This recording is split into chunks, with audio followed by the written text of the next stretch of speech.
Hello everybody, I'm Ajit K. Mishra.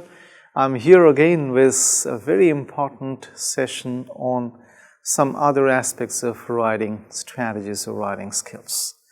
So the resume, on the other hand, is less academically, scientifically or clinically oriented. The resume, on the other hand, is greatly industry oriented. That means the industry generally looks forward to the resume. In comparison to the CV, the resume is quite short. It's generally of one page. It can go to the next page if there is an absolute need. Otherwise, a one-page resume is one of the best types of resume. On the other hand, the CV can run to several pages because it is chronological in nature. Therefore, it can run to several pages, and because it is the course of one's life, it can also run to several pages. Unlike a CV, a resume doesn't generally run to several pages.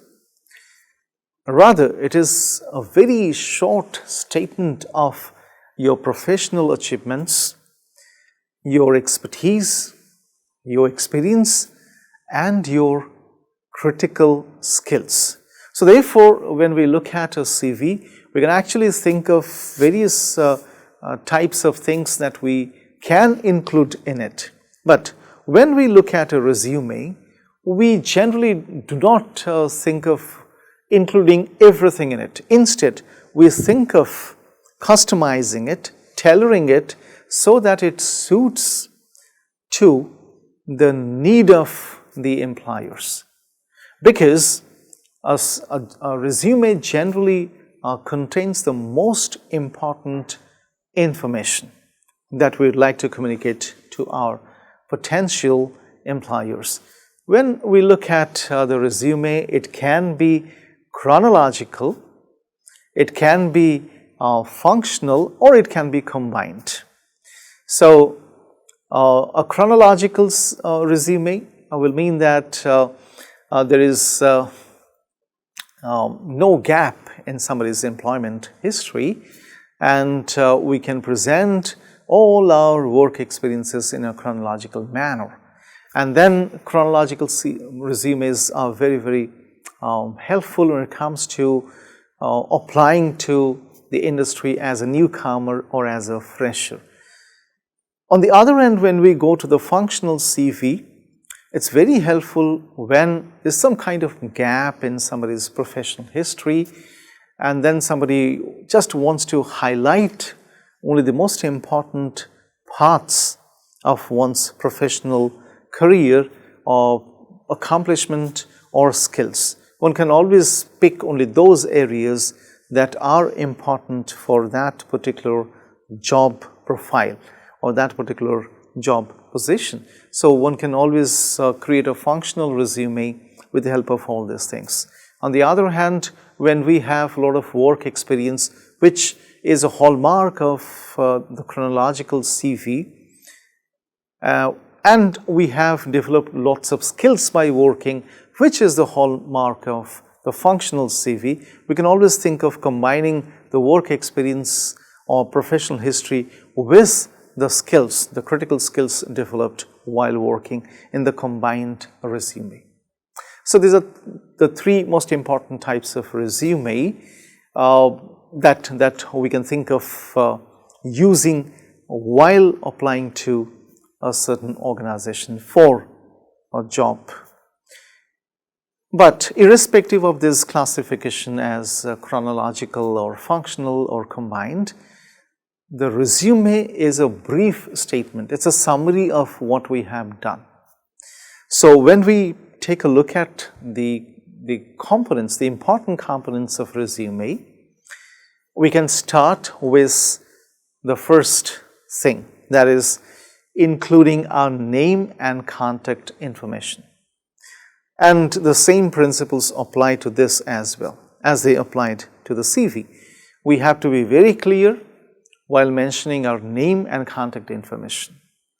And then comes the most important part of a resume. That's a summary or an objective statement. So this is also called the career objective statement, career summary or career objective statement. It can go either ways. Sometimes people who are highly experienced, they can use or create a different types of a career statement. People who are freshers, they can create different types of career statements, and people who would like to relocate, would like to change the industry, can create different types of career objectives or statements. So we need to be very, very careful about what we want, at what level we are. New, career change, relocating, what it is. It's very, very important that we understand all these things. For example, a fresher is applying to an industry for a certain position. For example, the fresher has an MBA degree in finance, and the fresher is applying to an industry for a certain position. So what is the fresher going to do? So the fresher can write, I'm a highly driven applicant with a master's in business administration, looking for a finance position in an industry where I can contribute or I can transfer my knowledge of business analytics to help the company grow manifold. So you are actually looking forward to starting your careers because you're a fresher. When it comes to the other aspect of it, that is, you are switching from one career to the other.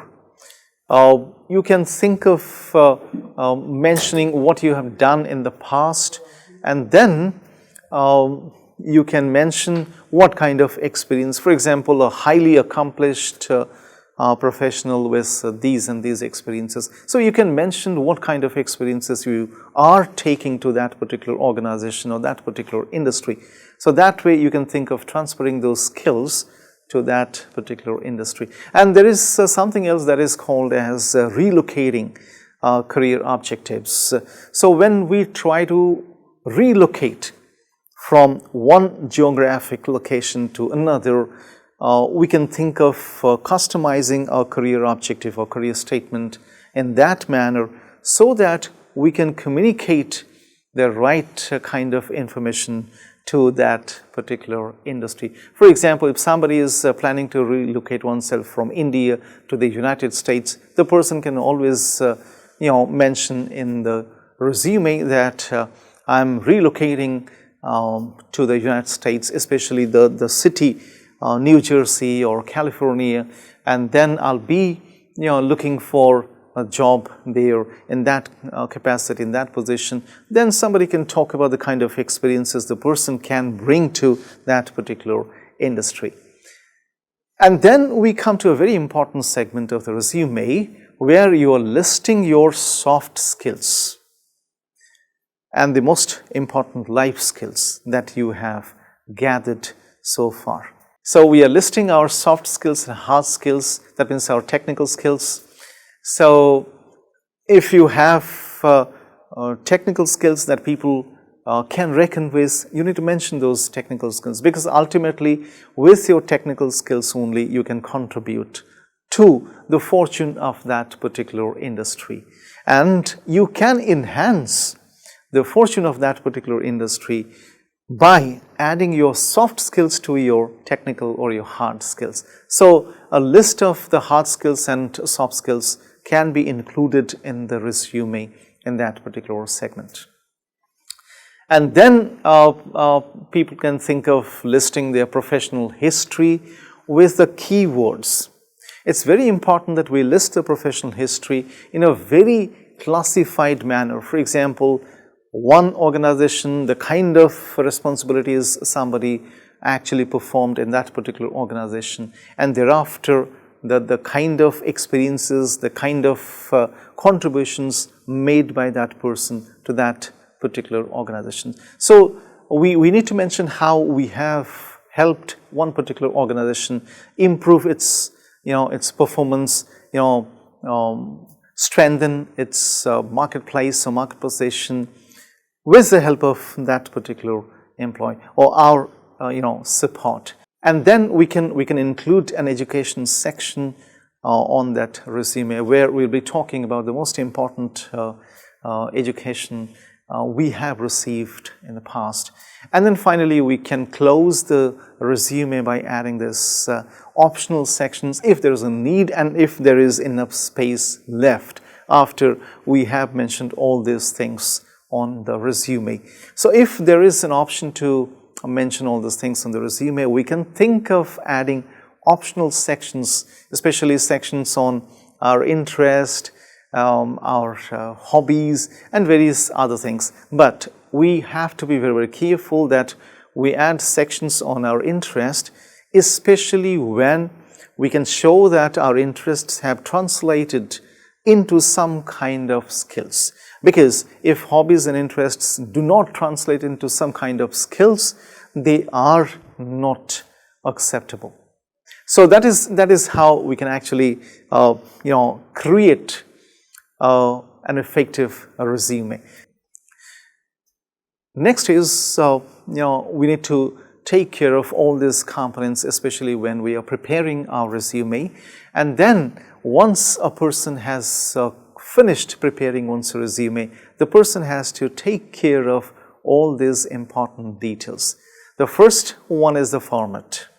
When it comes to the format, we need to take care of the font size, the font style, the font color as well, because it's not a good practice to use multicolored fonts on the same resume. And besides, the margin of that document is very important, because the margin will ensure that we have a neatly prepared and very nicely prepared resume, and the section headers which have to be separated in some way from the other content on that resume. And while including our work experience and our skills, we can always think of mentioning them in bulleted points, because they will give the resume and the content a very clean and clear look, an easily identifiable look to the readers. The second most important thing is language. When it comes to creating a resume or a CV for that matter, it's very important that we take care of what kind of language we are using. For example, is it brief or not? Is it concise or not? Because we cannot expect the resume to run to several pages so that we can go on describing things in a very detailed manner. So we need to be very, very good at the concise language so that we can present our most important accomplishments in a very brief yet very powerful manner.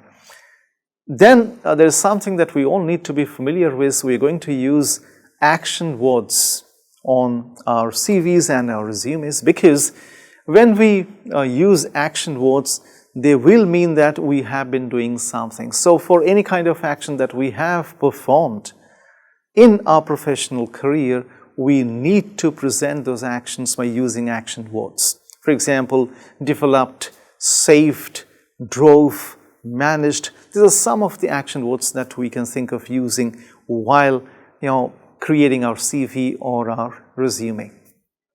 The third most important thing that we need to take care of is proofreading. There is no substitute to proofreading, because this is a lifesaver.